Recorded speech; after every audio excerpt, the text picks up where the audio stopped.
Hello बच्चों, welcome to the YouTube channel of Suraj school. Today in this video we will discuss about some graphs related to distance or displacement versus time and velocity or speed versus time। कुछ graph के बारे में discuss करेंगे, speed velocity versus time या distance और displacement versus time. इनके बारे में आपने 9th-10th क्लास के अंदर पढ़ा था। 9th क्लास के अंदर 8th क्लास के अंदर डिस्टेंस का सबको पता है। डिस्टेंस के बारे में सबको पता है। कोई पॉइंट ए, कोई ऑब्जेक्ट ए से बी तक गया है किसी भी पाथ के अंदर घूम घाम के, और एक डायरेक्ट से ए से बी। ये जो लेंथ होती है पाथ की, ये तो होती है डिस्टेंस।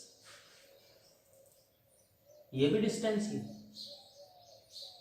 ये होती है डिस्प्लेसमेंट। इसी डिस्टेंस, ये भी तो डिस्टेंस ए और बी के बीच की, ए और बी के बीच की शॉर्टेस्ट डिस्टेंस का नाम डिस्प्लेसमेंट डाल दिया। टोटल लेंथ है पाथ की, घूम घाम के गया, तो अब ये लेंथ बढ़ी, इसका नाम डिस्टेंस है।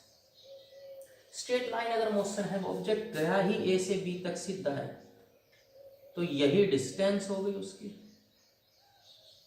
यही डिस्प्लेसमेंट हो गई। एक ही बात है, दोनों में फर्क ही नहीं कोई। सिमिलरली स्पीड और वेलोसिटी के अंदर एक रिलेशन था।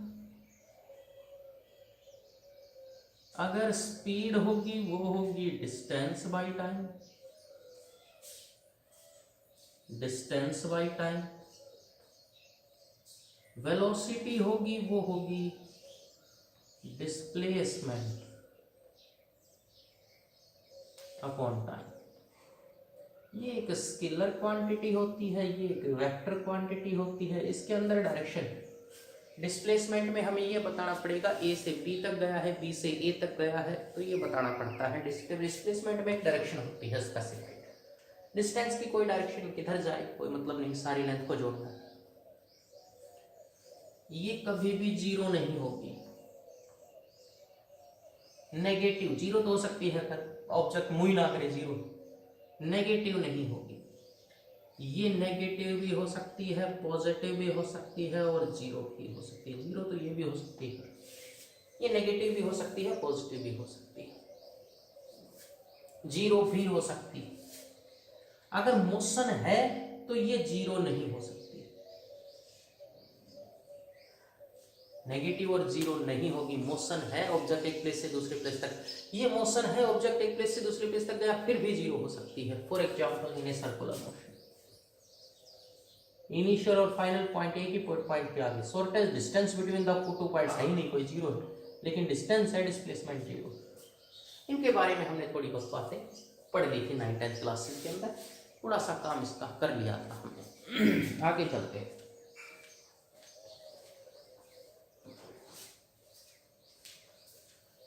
जो आगे हमने मेन अपना टॉपिक है, that is graph between distance displacement versus time. पहला हम ग्राफ प्लॉट कर रहे हैं, इफ पहले हम प्लॉट कर रहे हैं डिस्टेंस और डिस्प्लेसमेंट। मैं मेन में ग्राफ अपने बताता हूं, काम आएंगे। डिस्प्लेसमेंट वर्सेस टाइम, और हम पहली बात के लिए हम कर रहे हैं if object is at rest. Object is at rest.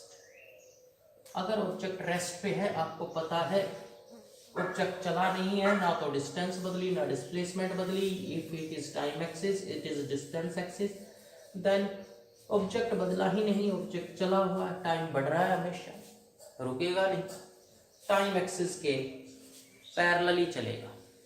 Object is at rest. और ऑब्जेक्ट अगर रेस्ट पे है तो graph is along the time axis, parallel to the time axis.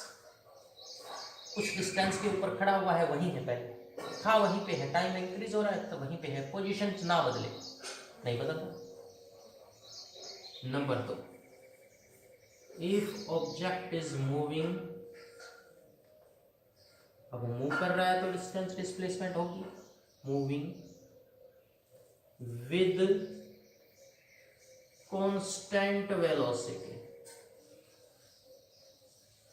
Uniform velocity, constant और यूनिफॉर्म, मतलब 1 सेकंड के अंदर 2 metre गया है तो अगली 1 सेकंड में फिर 2 मीटर, अगली 1 सेकंड में फिर 2 metre, that is called constant velocity. Equal distance in equal time interval, that is called constant velocity. That what will be the graph between distance and displacement? This is the graph between, और object जरूरी नहीं zero से origin से ही चले, if it has some initial distance then this will be the graph between distance and displacement. पहले कुछ distance से है वहां से चला, हम जीरो किसी टाइम को, हम जीरो टाइम यहां से मेजर नहीं कर, हम जीरो टाइम यहां से मेजर कर रहे हैं, ये टाइम एक्सिस, ये डिस्टेंस एक्सिस, यहां से ग्राफ चले, ये जीरो टाइम, जरूरी नहीं ओरिजिन से ही हमेशा ग्राफ चले, there will be some initial distance और सम इनिशियल टाइम के साथ चला हुआ है, लेकिन there will be a straight line. अब आपके पास दो चीजें आती हैं मेन ग्राफ के अंदर, क्या क्या आती हैं?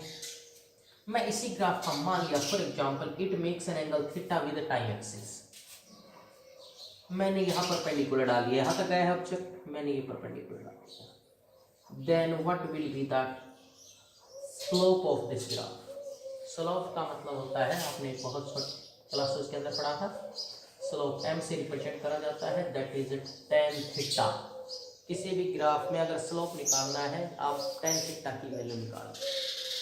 tan थीटा का मतलब होता है, मान लिया ये डिस्टेंस गया है, ये डिस्टेंस है, डिस्टेंस एक्सिस है देखो, और ये क्या है टाइम एक्सिस, तो ये डिस्टेंस है, ये टाइम है। आपको पता है डिस्टेंस कुछ भी, मान लिया x डिस्टेंस ट्रैवल करी, t1 टाइम है, t टाइम में ट्रैवल करे, तो फिर tan थीटा का formula perpendicular by base, theta के सामने परपेंडिकुलर क्या है डिस्टेंस x डिवाइडेड बाई इधर क्या है बेस, दैट इज टाइम, और डिस्टेंस अपॉन टाइम देखो एक फॉर्मूला बनता है आपके पास, that is velocity, m tan theta slope that is equal to velocity. If theta is large, slope will be large, and slope will be large, then velocity of the object will be large. अगर distance displacement time का, अगर distance time है तो speed हो जाएगी, displacement time है तो velocity हो जाएगी। That is the slope of the graph, and slope of the distance or displacement graph gives speed or velocity. Important part is graphs. If object have some non-uniform speed or velocity, non-uniform speed or velocity से चला हो, non-uniform, uniform का मतलब constant, equal distance in equal time interval, unequal distance in equal time interval, then what will be the graph? किसी भी shape का distance time, straight line के अलावा किसी भी टाइम का हो, that will be the graph between distance और डिस्प्लेसमेंट। और भी कुछ बातें करेंगे इसी से, लेकिन इससे पहले हम वेलोसिटी के दो ग्राफ हो सकते हैं। नंबर सेकंड की बात आती है स्पीड और वेलोसिटी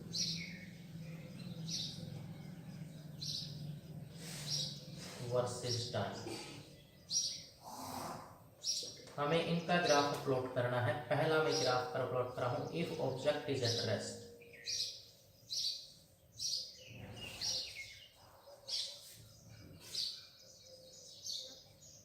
या ऑब्जेक्ट इज रेस्ट, हमने स्पीड और वेलोसिटी कही है तो ऑब्जेक्ट रेस्ट पे होने का मतलब ही नहीं है।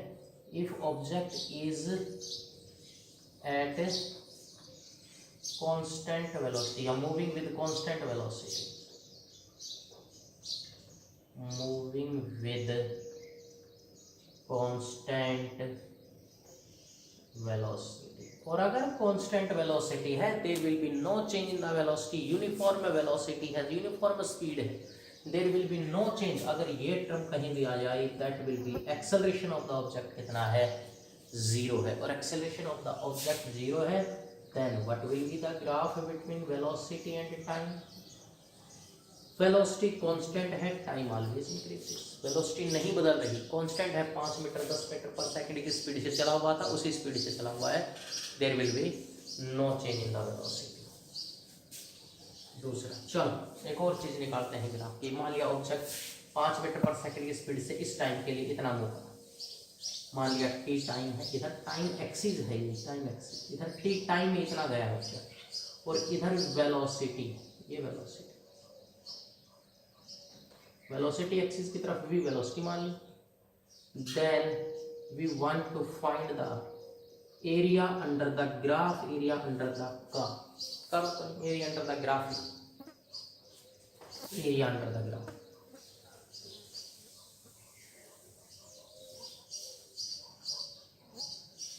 दो चीजें होती हैं मेन ग्राफ में, एक एरिया और एक स्लोप। किसी भी ग्राफ का निकाल के देखिए आप लोग, एरिया निकालो एक बार। एरिया एक रेक्टेंगुलर शेप है या स्क्वायर शेप है, दोनों का एरिया का फॉर्मूला सेम ही, उसमें साइड का स्क्वायर, इसमें भी साइड का मल्टीप्लाई होती है, एक साइड और दूसरी साइड की मल्टीप्लाई होती है, कर दो जी। That is velocity into time, और वेलोसिटी इनटू टाइम कोई फॉर्मूला बनता है, that is speed, sorry speed into time है तो क्या बन जाएगा, डिस्टेंस, और वेलोसिटी इनटू टाइम है तो क्या बन जाएगी, displacement. Area of the velocity time graph, थोड़ा सा ग्राफ बदल गया, velocity time graph gives distance और डिस्प्लेसमेंट। इसी ग्राफ के अंदर मैं सेकंड बात करूं, if object is moving, object is moving with uniform acceleration, acceleration, uniform acceleration, constant acceleration से अगर ऑब्जेक्ट मूव करे, then what will be the velocity time graph. Uniform acceleration का मतलब, एक्सेलरेशन का मतलब पता होना चाहिए। एक्सेलरेशन का मतलब ये होता है change in velocity, change in velocity upon time interval. जितने टाइम में चेंज हुई, जितने टाइम में चेंज हुई है वो टाइम लेना। कांस्टेंट है तो constant change in constant time interval से इक्वल टाइम इंटरवल। पहली में चेंज हुआ 2 मीटर पर सेकंड एक सेकंड के अंदर, तो अगली 1 सेकंड में भी 2 मीटर पर सेकंड चेंज होनी चाहिए, अगली 2 सेकंड में भी 1 मीटर पर सेकंड चेंज हो, 2 मीटर पर सेकंड चेंज होनी चाहिए। Constant velocity means there will be a straight line inclined on the time axis. और जब इंक्लाइंड की बात है, इसका स्लोप, ये इंक्लाइंड था ही नहीं, इसमें tan थीटा था ही नहीं जी, इसमें स्लोप मींस, अगर अब दूसरी बात, जरूरी नहीं है आपके पास वेलोसिटी एक्सिस पे जीरो से ही चले, किसी भी वेलोसिटी से चल सकता है। पहले इनिशियल वेलोसिटी मान लिया कोई भी थी, u भी, इनिशियल वेलोसिटी को u से रिप्रेजेंट करते हैं तो जी ये u होगी, फाइनल वेलोसिटी आप v से रिप्रेजेंट करते हैं तो ये v होगी। टाइम इंटरवल अगर ये 0 लेते हैं, ये t लेते हैं, t होगी, t माइनस 0 ग्राफ है बिटवीन वेलोसिटी और टाइम एक्सिस के बीच। इसी में बात करें, अगर मैं ये एंगल मान लूं थीटा, ये वेलोसिटी ऑफ द ऑब्जेक्ट है, इसकी इनिशियल वेलोसिटी कितनी है, 0 है, इसकी फाइनल वेलोसिटी यहाँ तक पहुंची किस वेलोसिटी से, v वेलोसिटी से, कितने टाइम में, ये 0 टाइम, ये t टाइम, कितना टाइम हो गया t। आप टाइम थीटा निकालो, स्लोप ऑफ द ग्राफ निकालें, then slope of graph, slope का मतलब m का मतलब m से रिप्रेजेंट करते हैं स्लोप को, tan theta that is equal to क्या आएगा आपके पास, परपेंडिकुलर बाय बेस, परपेंडिकुलर कितना, वेलोसिटी डिवाइडेड बाय टाइम कितना, t, और velocity upon time that is velocity upon time that is, या वेलोसिटी इनिशियल और फाइनल घटाओ ऊपर, चलो एक्सेलरेशन का फाइनल वेलोसिटी कितनी v, इनिशियल वेलोसिटी कितनी 0, तो मैं क्या करूं v minus upon t minus initial कितनी 0, क्या बन गया देखिए, change in velocity upon time interval that is acceleration. Slope of the velocity time graph gives acceleration. Slope निकालें, that then we have acceleration of the object. और अगर area under the graph, area under the curve निकालें, that gives distance और displacement. Velocity time की बात करें, distance time graph का सिर्फ एरिया स्लोप निकलता है, उस स्लोप से हमें वेलोसिटी मिलती है। एक इसी के अंदर चलो एक और बात देते हैं, एक और ग्राफ देते हैं। चलो नॉन यूनिफॉर्म एक्सेलरेशन से, नॉन यूनिफॉर्म एक्सेलरेशन का ग्राफ आपको पता है इस तरह से स्ट्रेट लाइन आएगा, नहीं किसी भी शेप का हो सकता है, नॉन यूनिफॉर्म एक्सेलरेशन। इसी में एक और ग्राफ दे दे, चलो डिस्टेंस और displacement versus time when object is moving with constant acceleration. अब देखो स्पीड चेंज हो रही है इसका मतलब, लेकिन कॉन्स्टेंटली चेंज हो रही है। कैसे? डिस्टेंस और टाइम के बीच का ग्राफ का देखो एक्सेलरेशन का, that is a is equal to, acceleration का फॉर्मूला क्या होता है? Change in velocity with respect to time interval.